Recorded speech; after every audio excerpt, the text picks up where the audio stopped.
Bismillahirrahmanirrahim. In last lecture, we have started the new topic, quality control of vaccines. We have discussed its introduction, quality measures for stability of vaccine, and its potency testing. Today we will discuss post-market surveillance of vaccines. पिछले lecture में हमने introduction discuss किया था vaccines का, और उसके अलावा हमने क्वालिटी मेजर्स स्टडी किए थे कि किस तरह जो है क्वालिटी कंट्रोल टेस्टिंग जो है वो की जाती है, परफॉर्म की जाती है, और उसके अलावा पोटेंसी टेस्टिंग भी जो है वो हमने डिस्कस किया था।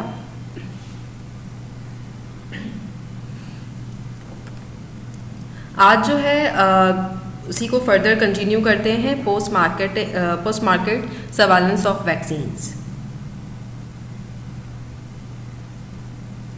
इस टॉपिक में हम ये डिस्कस करेंगे कि वैक्सीन्स अगर एक दफ़ा लाइसेंस हो चुकी और अगर उनको जो है वो दी जा रही है इंडिविजुअल्स को, तो अब जो भी उसके एडवर्स इवेंट्स आ रहे हैं उनको किस तरह रिपोर्ट किया जाता है, उनकी मॉनिटरिंग किस तरह की जाती है।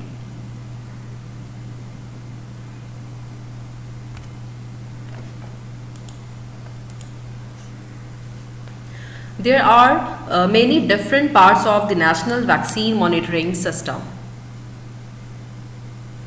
नेशनल वैक्सीन मॉनिटरिंग सिस्टम के डिफरेंट पार्ट्स हैं जो डिस्कस करेंगे हम one by one. Once a vaccine is licensed and recommended for use, FDA, CDC and other federal agencies continue to monitor its safety. Vaccine जब licence हो चुकी और recommend हो चुकी यूज़ के लिए, अब उसके बाद FDA है, CDC है और दूसरी फेडरल एजेंसीज़ हैं, वो मिलके उसकी सेफ्टी को मॉनिटर करती हैं कि वैक्सीन जब यूज़ की गई इंडिविजुअल में उसके बाद क्या इफ़ेक्ट्स आए, कौन से एडवर्स इवेंट्स जो है वो ऑब्ज़र्व किए गए, वो सब रिपोर्ट होते हैं। अब अगर CDC की बात की जाए कि CDC का जो मेजर रोल है वैक्सीन की एडमिनिस्ट्रेशन में, वो क्या है। The activity of CDC is making recommendations regarding the administration of vaccines which should be used, who should receive them and at what edges.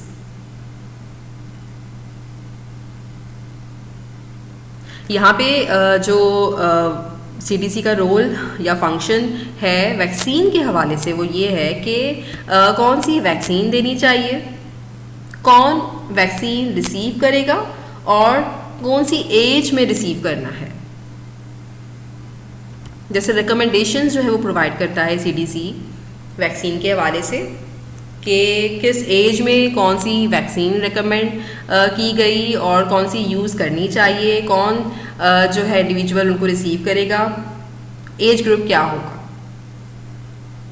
तो वो सारे ही रिकमेंडेशंस जो हैं वो CDC प्रोवाइड करता है। बल्कि पहले तो ये है कि making recommendations regarding the administration of vaccines. तो जो भी रिकमेंडेशंस हैं वो CDC जो है वो प्रोवाइड करता है वैक्सीन के हवाले से।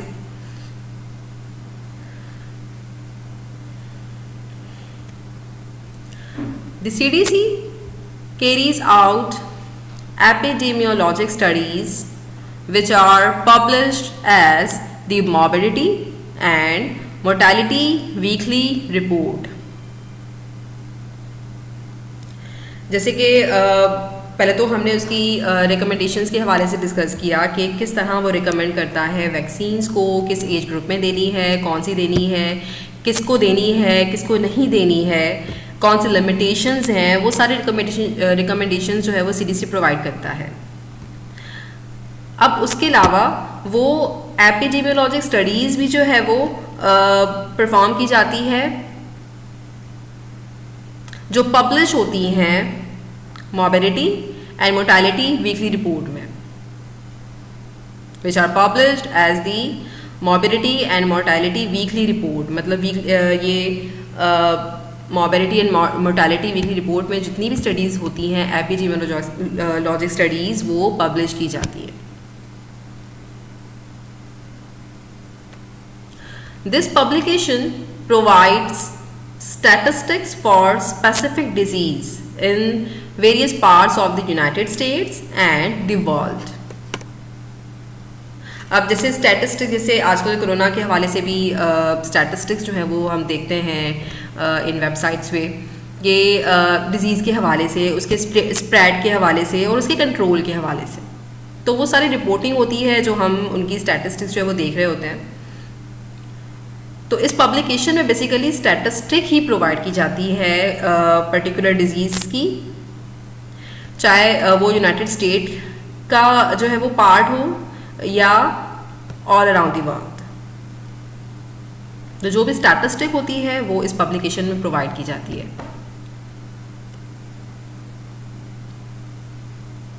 Other CDC periodical reports are recommendations and reports and surveillance summaries।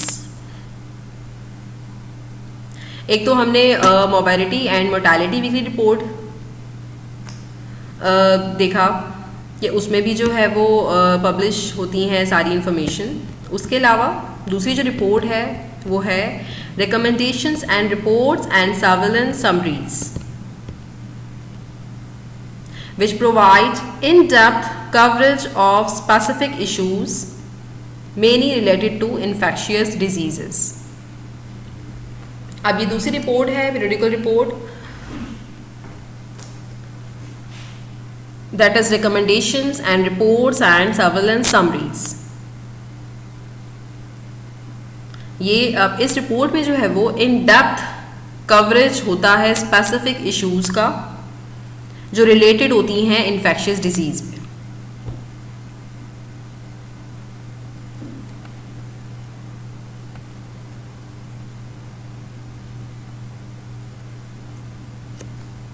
अब हम वन बाय वन करके देखते हैं कि कौन से जो है वो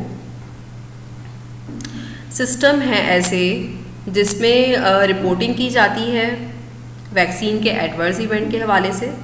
तो पहला है vaccine adverse event reporting system. The vaccine adverse event reporting system is a national vaccine safety surveillance program run by CDC and the Food and Drug Administration। अब जो ये टर्म है जो आप यहाँ देख रहे हैं स्लाइड में, vaccine adverse event reporting system, ये national vaccine safety surveillance programme होता है जो रन होता है CDC और या जिनको रन करता है वो CDC है और FDA है।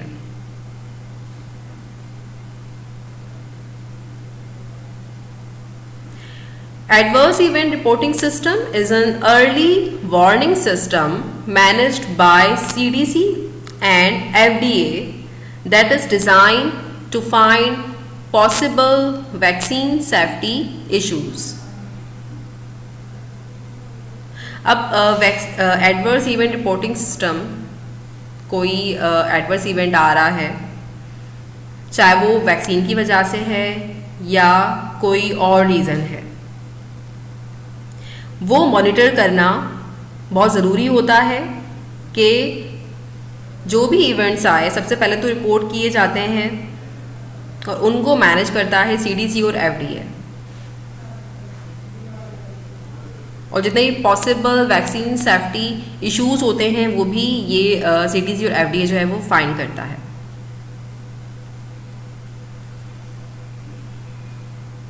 patients, healthcare professionals, vaccine companies and others can use vaccine adverse event reporting system. चाहे हम पेशेंट्स की बात करें या हेल्थ केयर प्रोफेशनल्स की बात करें या वैक्सीन कंपनीज हो या कोई और, वो सब जो है vaccine adverse event reporting system जो है वो यूज़ कर सकते हैं साइड इफ़ेक्ट्स को रिपोर्ट करने के लिए that happen after a patient received a vaccine. किसी इंडिविजुअल ने पेशेंट ने अगर वैक्सीन जो है वो रिसीव की है तो या पेशेंट हो या कोई हेल्थ केयर प्रोफेशनल्स हो या वैक्सीन कंपनीज हो या कोई और, ये सब जो है वो इस सिस्टम को that is vaccine adverse event reporting system को यूज़ करते हैं ताकि वो साइड इफ़ेक्ट्स को रिपोर्ट कर सकें जो वैक्सीन रिसीव करने के बाद आए that happen after a patient received a vaccine.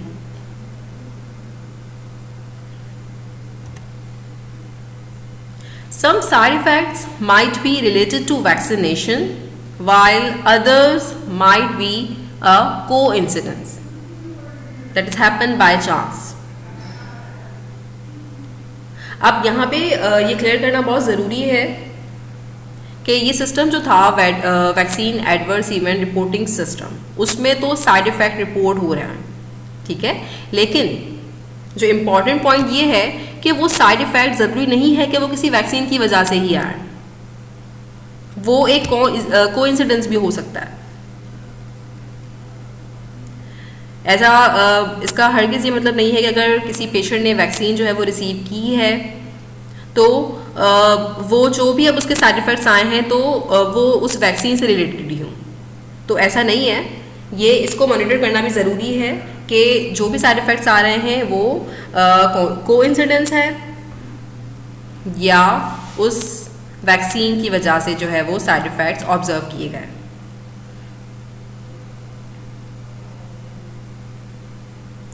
FDA and CDC continually monitor vaccine adverse event reporting system reports for any unexpected patterns or changes in rates of adverse events.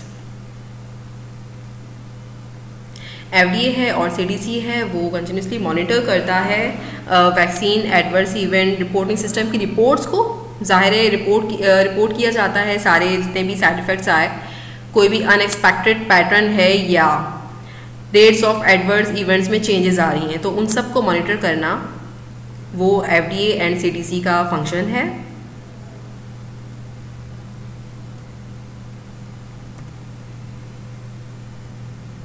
Vaccine adverse event reporting system reports generally cannot be used to determine if a vaccine caused or contributed to an adverse event or illness. ये वही point है जो पहले उस पिछली slide में discuss हुआ कि अब रिपोर्ट तो साइड इफ़ेक्ट्स हो रहे हैं, लेकिन इसमें हम डिफ्रेंशिएट नहीं कर पाते कि जो साइड इफ़ेक्ट्स ऑब्जर्व किए गए वो वैक्सीन की वजह से हैं या किसी इलनेस की वजह से हैं. मतलब कोई और इश्यूज अगर हैं उस इंडिविजुअल में, उस पेशेंट में, तो हो सकता है कि वो साइड इफ़ेक्ट्स उस वजह से आए या कोइंसिडेंस हो या साइड इफ़ेक्ट जो वो वैक्सीन की वजह से आए. तो यहाँ पे डिफ्रेंशिएट जो है वो नहीं कर पाते अगर हम vaccine adverse event reporting system की बात करें.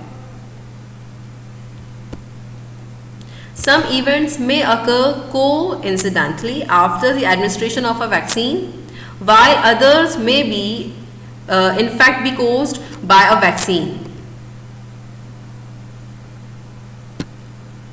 कोई अगर एडवर्स इवेंट्स हैं तो वो वैक्सीन की वजह से भी हो सकते हैं या किसी और रीज़न की वजह से भी होते हैं या कोई और इलनेस है फॉर एग्जांपल.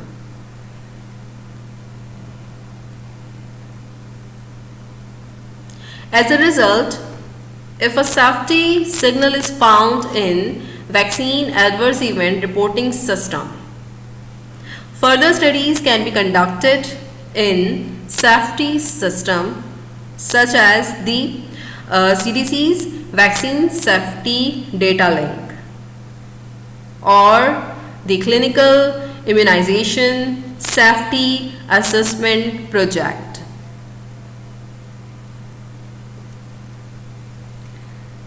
अब यहाँ पे ये जो दो टर्म्स यूज हो रही हैं, VSD that is Vaccine Safety Data Link और CISA that is Clinical Immunization Safety Assessment. जैसे अगर हम पिछले पॉइंट की बात करें तो उसमें हमने ये बिल्कुल क्लियर है कि कोई भी साइड इफेक्ट अगर आ रहे हैं तो ज़रूरी नहीं है कि वो वैक्सीन से रिलेटेड ही हो। उन इवेंट्स, जो भी इवेंट्स एडवर्स इवेंट्स आए, उनका रीज़न कुछ और भी हो सकता है। वो कोई पेशेंट इलनेस भी हो सकती है या कोई और रीज़न भी हो सकते हैं जो दैट हैपन बाय चांस। अब अगर इस तरह सेफ्टी कंसर्न है तो इसके लिए दूसरी टर्म्स यूज यहाँ हो रही हैं, वैक्सीन सेफ्टी डेटा लिंक और क्लिनिकल इम्यूनाइजेशन सेफ्टी असेसमेंट। अब वहाँ पे फर्दर जो है डिटेल में स्टडी की जाती है, रिसर्च किया जाता है कि प्रॉब्लम कहाँ पे है, किस वजह से वो इवेंट्स जो है वो ऑब्जर्व किए गए, कौन से साइड इफ़ेक्ट्स आए और उनके पीछे रीज़न क्या था। उनकी जितनी भी इन डेप्थ नॉलेज है वो ये सिस्टम प्रोवाइड करेंगे।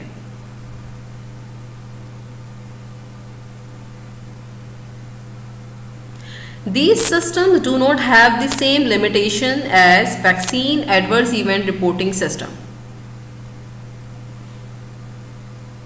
अब यहाँ पे क्या, जैसे कि vaccine adverse event reporting system की लिमिटेशन क्या थी कि रिपोर्टिंग तो हो रही है एडवर्स इवेंट्स की, जो साइड इफ़ेक्ट्स जो आ रहे हैं वो रिपोर्ट तो हो रहे हैं, लेकिन आप वहाँ पे डिफ्रेंशिएट नहीं कर पाते कि वो साइड इफ़ेक्ट्स जो हैं वो वैक्सीन की वजह से हैं या कोई और इशू है। तो ये लिमिटेशंस यहाँ आके ख़त्म हो जाती है अगर हम इन सिस्टम की बात करें। These systems do not have the same limitations as vaccine adverse event reporting system and can better assess health risks and possible connection between adverse events and a vaccine. अब ये लिमिटेशन तो ख़त्म हो गई कि हम ये डिक्लेयर ना कर पाएँ कि वो जो इफ़ेक्ट्स या इवेंट्स ऑब्ज़र्व किए गए वो उस वैक्सीन की वजह से आए या किसी और रीज़न की वजह से आए। क्योंकि यहाँ पे अब हम अगर ये यूज़ करते हैं, ये सिस्टम यूज़ करते हैं, जैसे कि वैक्सीन सेफ्टी डेटा लिंक है और क्लिनिकल इम्यूनाइजेशन सेफ्टी असेसमेंट है, अगर हम ये सिस्टम यूज़ कर रहे हैं तो यहाँ पे अब बेटर अंडरस्टैंडिंग जो है वो हो सकती है हेल्थ रिस्क के हवाले से, और हम कनेक्शन जो है वो प्रिडिक्ट कर सकते हैं between adverse event and a vaccine, कि वैक्सीन और एडवर्स इवेंट के दरमियान क्या कनेक्शन है या उससे रिलेटेड है या नहीं है। पॉसिबल कनेक्शंस जो हैं वो असेस किए जाएंगे अगर हम इन सिस्टम्स को यूज़ करते हैं।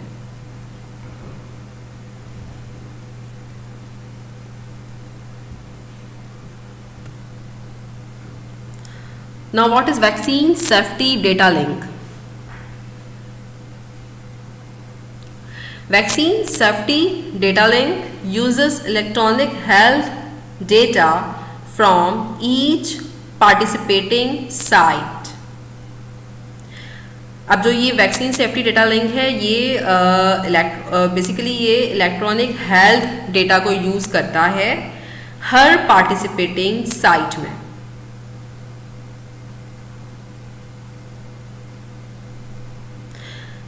This includes information on vaccines.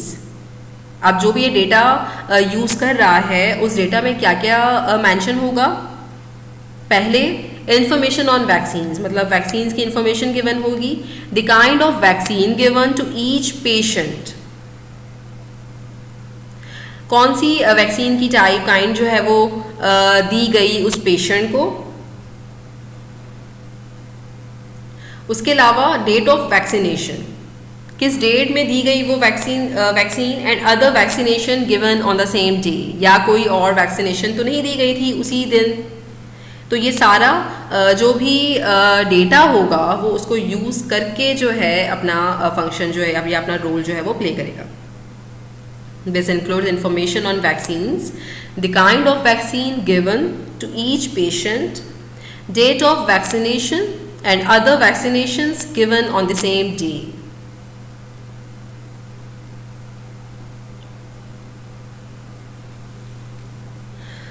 The vaccine safety data link also uses information on medical illnesses that have been diagnosed at doctors' offices, urgent care visits, emergency department visits and hospital stays.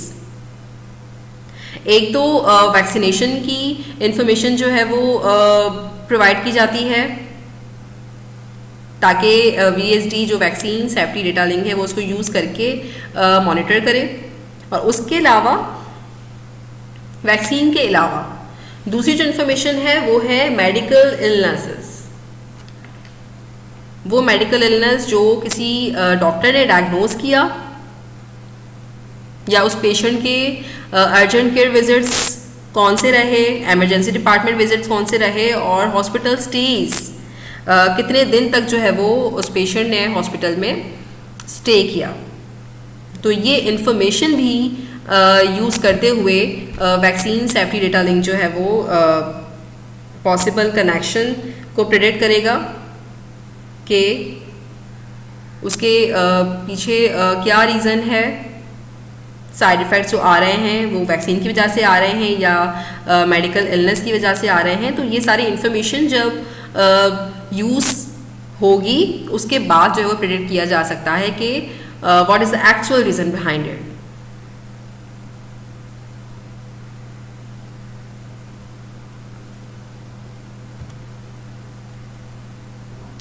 The vaccine safety data link conducts vaccine safety studies based on questions or concerns raised from the medical literature। अब जितने भी information use की गई, चाहे vaccine की information हो या illness की वैक्सीनेशन हो, और अब जो VSD है वो कंडक्ट करता है वैक्सीन सेफ्टी स्टडीज़ को, जो भी क्वेश्चंस रेज हुए या जो कंसर्न्स रेज हुए मेडिकल लिटरेचर से, अब वो रिपोर्ट करेगा vaccine adverse event reporting system को।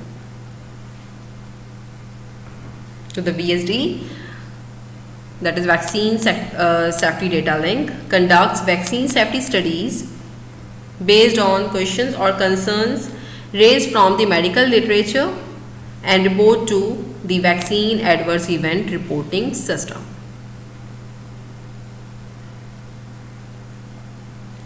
When there are new vaccines that have been recommended for use in the United States, कोई न्यू वैक्सीन्स अगर आती हैं जो रिकमेंड होती हैं यूज़ के लिए यूनाइटेड स्टेट में, और if there are changes in how a vaccine is recommended, या अगर कोई चेंजेस आती हैं कि कैसे जो है वो वैक्सीन को रिकमेंड करना है, the VSD will monitor the safety of these vaccines. तो अब कोई न्यू वैक्सीन आई या उसको वैक्सीन को कैसे रिकमेंड करना है, तो वैक्सीन सेफ्टी डेटा लिंक है वो मॉनिटर करेगा वैक्सीन की सेफ्टी को। ये भी इसका फंक्शन है वैक्सीन सेफ्टी डेटा लिंक का।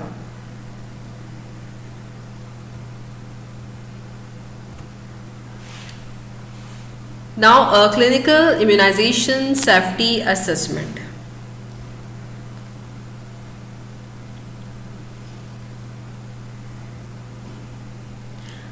Clinical immunization safety assessment addresses vaccine safety issues।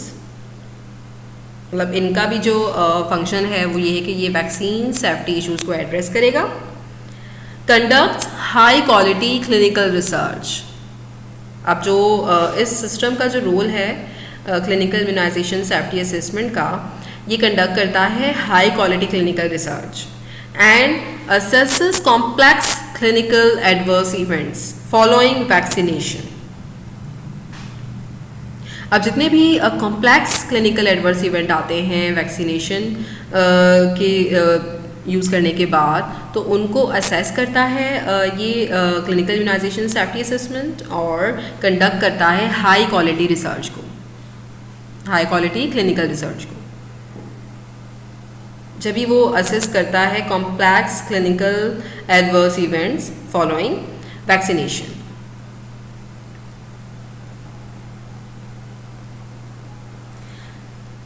Second point, clinical immunization safety assessment facilitates CDC's collaboration with vaccine safety experts।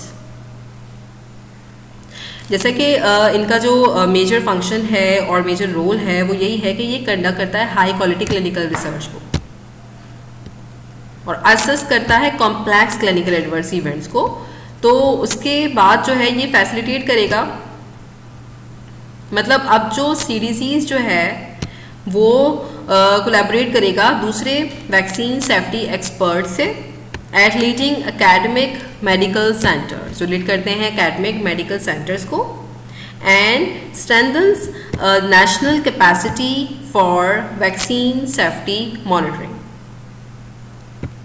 और स्ट्रेंथन करेगा नेशनल कैपेसिटी को फॉर वैक्सीन सेफ्टी मॉनिटरिंग। मतलब अब जो भी information या जो भी रिसर्च कंडक्ट की गई और उन्होंने जो असेस किए क्लिनिकल एडवर्स इवेंट्स को, अब जो है होगा ये कि जो अब ये फैसिलिटेट करेगा, ये सारी इन्फॉर्मेशन अगर आ जाती है तो CDC कोलैबोरेट करेगा दूसरे वैक्सीन सेफ्टी एक्सपर्ट से जो एकेडमिक मेडिकल सेंटर्स को लीड कर रही हैं। इससे होगा ये कि वैक्सीन सेफ्टी मॉनिटरिंग जो है वो और भी ज़्यादा स्ट्रॉन्ग हो जाएगी अगर ये सारी इन्फॉर्मेशन आ जाएगी और सब कोलैबोरेशन से जो है उस पर फोकस कर रहे होंगे, तो इससे और भी जो है वो वैक्सीन सेफ्टी मॉनिटरिंग जो है वो और ज़्यादा स्ट्रेंथन हो सकती है।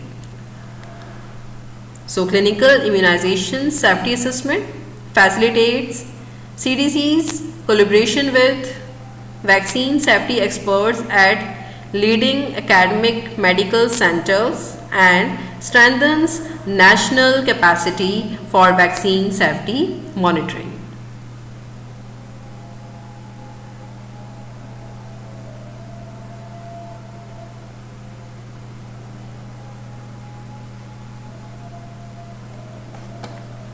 Inshallah, next topic will be discussed in next lecture.